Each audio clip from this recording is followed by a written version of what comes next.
very excited to have Dr. Helen Smith with me now, the author of Men on Strike, joining me now in the studio.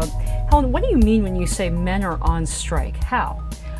Men are on strike in terms of like marriage, fatherhood, and even the American dream, in the sense that they're not even going to college as often because there are so many reasons. It's just become a very bad deal for men today, and people don't realize it. People think men are immature. Like, there's all kinds of books written by Hannah Rawson, like The End of Man, and all kinds of things about the decline of men and manning up or whatever.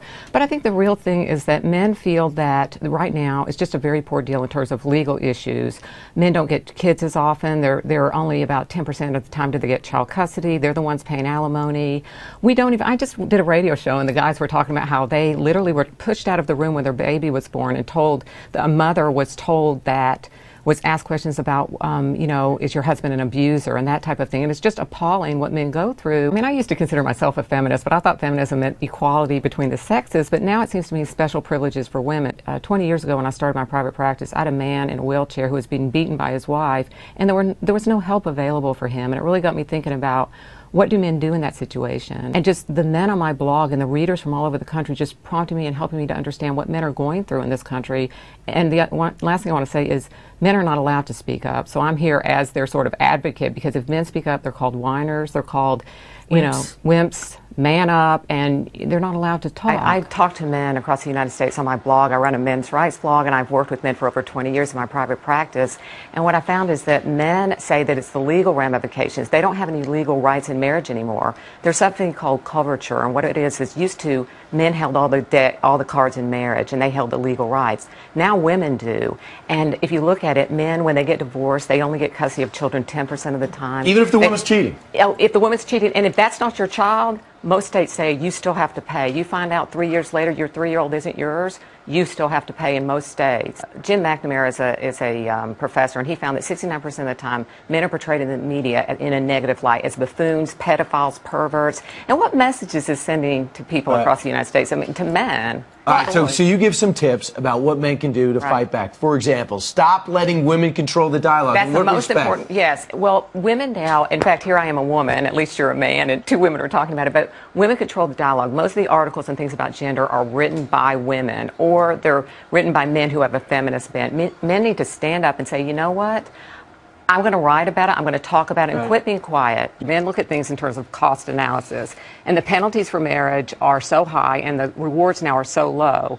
First of all, there's legal costs of marriage. There are so many men now who are just saying, you know what, it's just not worth it to me. I'm going to be stuck paying the alimony, I'm going to be stuck paying for child support. And it's not just legal reasons, it's also psychological ones where men feel that basically they don't really have rights in marriage. Women hold all the cards now in reproduction and all kinds of things, and men don't. Well, that's all true. I mean, I agree with that completely.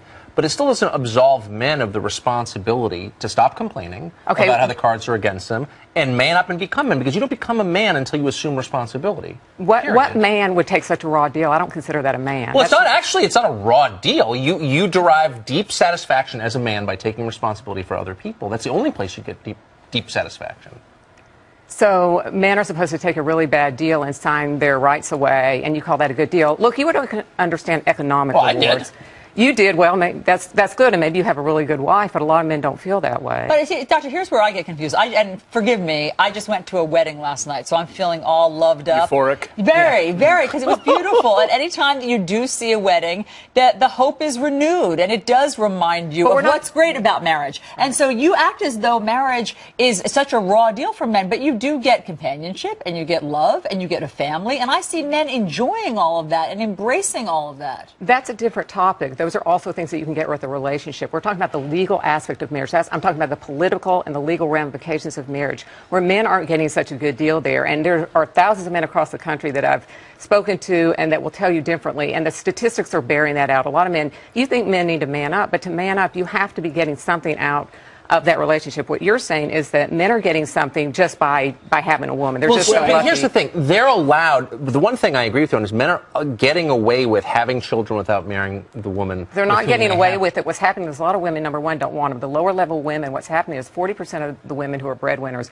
a lot of those lower level women are making $17,000 to $23,000. Those women use the government to pay for themselves. They don't want a man. So rather than, some men are just opting. That's a Why hasn't a man written this book? Why hasn't a man written this book? You because men can't speak up. I'm here to speak up because people will actually listen to a woman. It's really unfortunate. I want the next man, and I'm hoping by this book that next man is out there. What's frustrating? I want to say something as a man, because this always has frustrated me when I see commercials when men sort of speak up, they're acting like men, right? And all these commercials are out there where the man's like the lazy guy on the couch. He's a tool. But look what the culture is doing to the men. The culture is telling men, you are no good. You are no good in marriage. You are no good. Even you all are here saying man up to men, and that's a really negative message to be sending to men. But what do you think the solution is? The solution is for us to have fair laws and things for men, and to also, these commercials, we need to look at the culture and say, you know what, quit treating men like trash. Seriously, we treat men very poorly in this society. That's fascinating to me because as we've just gone through, all of the forces at work here to find that wages for men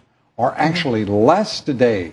The median wage for men is less today than in 1968. Exactly. The implications of that are extraordinary. They can't support a family on that median. That's one of the reasons they can't support families. So lower income women don't want men as often, and lower income men are getting married less and less at all ages.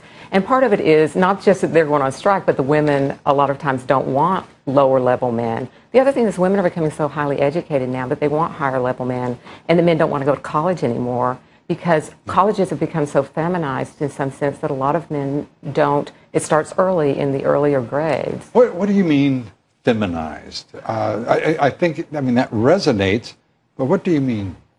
I mean that everything has become about what girls need, what women need. It's not about what boys need.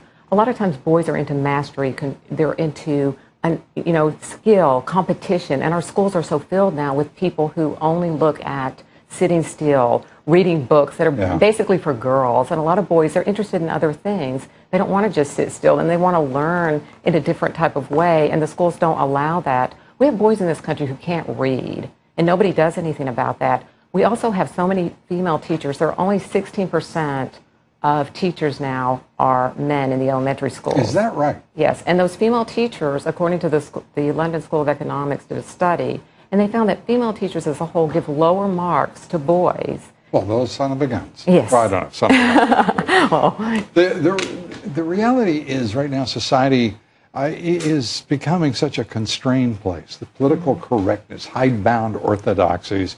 Women are doing well, but not as well as it might be inferred. Right. For example, the Pew Research study just recently showing that women amount to 40% of the breadwinners. But when you look at those numbers, 63% of those women are on average earning $23,000 a year. Right. They are effectively dependent on the state. They are not breadwinners. It's the wrong term. They're not winning, and there's not much bread there. But what's happening is they don't need men anymore. You see, they've let state have become their husband. The state is now the husband. That's a great way to put it. That's exactly what it is. Husbands are now expendable. And the state isn't. It's a level of dependency that is going to alter the way we live.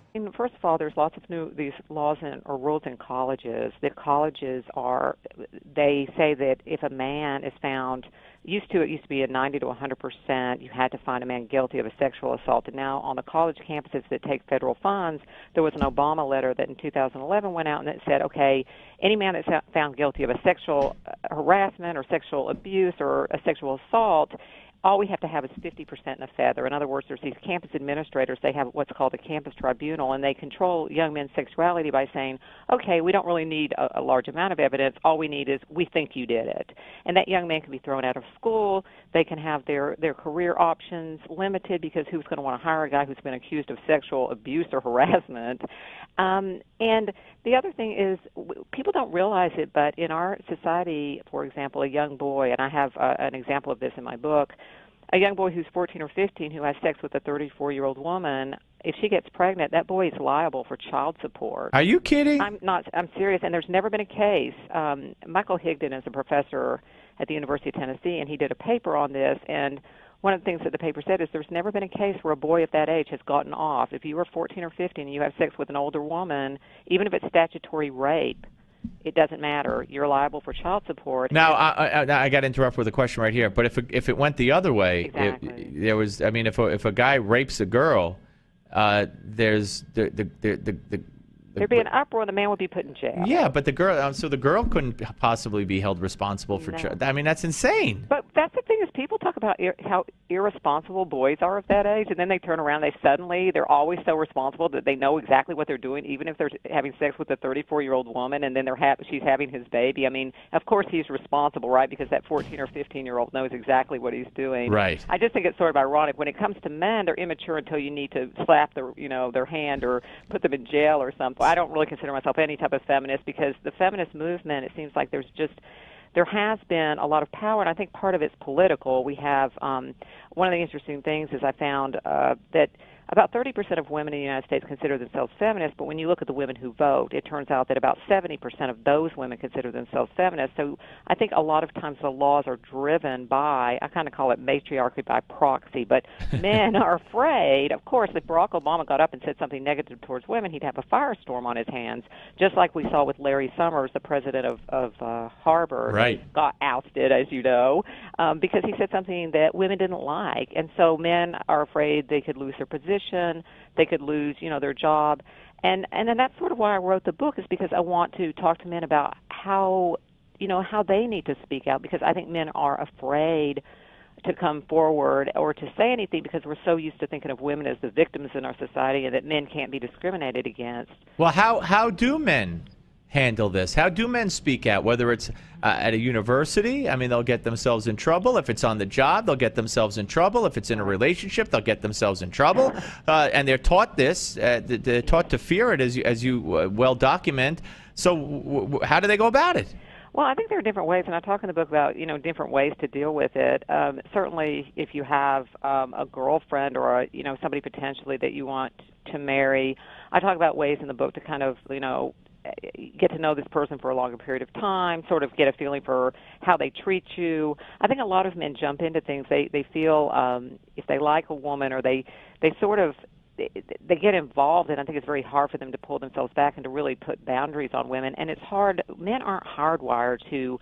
They're kind of hardwired more to protect women, and it's very hard for them to confront a woman and what she's doing. But I think that's a very necessary part of a relationship, is that you have to be forward about what you will and won't tolerate. When you see a woman for the first time do something that's, maybe she makes fun of men, or maybe she tells you you're not going out with your friends, or maybe she starts to put a lot of boundaries on that women. Should be a red flag. Exactly. Yeah. How are you accepted or not accepted in academia and by your friends? I mean, what's your life like having these thoughts and beliefs? I used to be sort of a big feminist, so my family was driven crazy by those thoughts. Now they just sort of tune me out. Well, wait a minute. How'd you change? I think it went so far the other way. I think as I got older, when I was younger, it seemed to me that women had some of these problems, and then I realized as I got older that indeed that the society had changed, that the problems that women used to have in some sense have turned around, and there's like a backlash against men. Also, I think because I've seen so many men in my practice, 20 years ago, I had a practice in New York, and one of the first patients I had was a man who was being beaten by his wife, and I couldn't get any help for him. And I realized at that point that, yes, men had, it was a very serious problem. And from there, I just became more open to it. But as far as myself, I mean, people don't bother me too much. Most people are I think a lot of times people are surprised, or if I talk to women about the book that I wrote, they think it's like a cute book that a psychologist wrote. That right. How do you rope a man in or whatever? But I think most men get it. I don't even have to say anything, but they totally get it. And you see this look of like this in their eyes, sort of like, oh yeah, I get that. And you don't really have to say that much to them. And that's another thing, domestic violence in this country, and people don't understand. If you say that men get beaten too by their wives or spouses or whatever, or that it's a problem with men on the receiving end, they look at you like you're some kind of nut job, but all you got to do is look at the Justice Department statistics. Well, it's true, and there's actually been some really good research that's come out, even from the National Institutes of Health and other places, that show that about 50% of the time women are instigating domestic violence, and that's a high level. People think like, oh, men don't really get hurt, but what happens is men just don't really report it, and we don't really think if a man has a black eye. I mean, remember Amy Winehouse? I mean, she had this boyfriend or husband, and you'd always see him in the papers with a black eye that she gave him. We would never accept that. If a woman has a black eye, like we're seeing with this recent case with Nigella Lawson, the I don't know if you're following that, but the cook, the lady who's a chef on TV, There's a bunch of stuff in the papers all about how her husband tried to choke Right. her. Yes. And they got the picture of his hand on her neck in the restaurant or something. And they're trying to, I've even heard reports about how people want to go after him. They want him arrested, this, that, and the other thing. But they used to show pictures of Amy Winehouse's husband all the time with a big black eye that she'd beaten him and punched him in the eye. And nobody cares because people just don't think that it hurts if it's a guy. But it hurt. First of all, if you don't have a purpose, it isn't that your life becomes neutral in a meaningless sense. It's that your life becomes characterized by unbearable suffering. Because the baseline condition of life is something like unbearable suffering.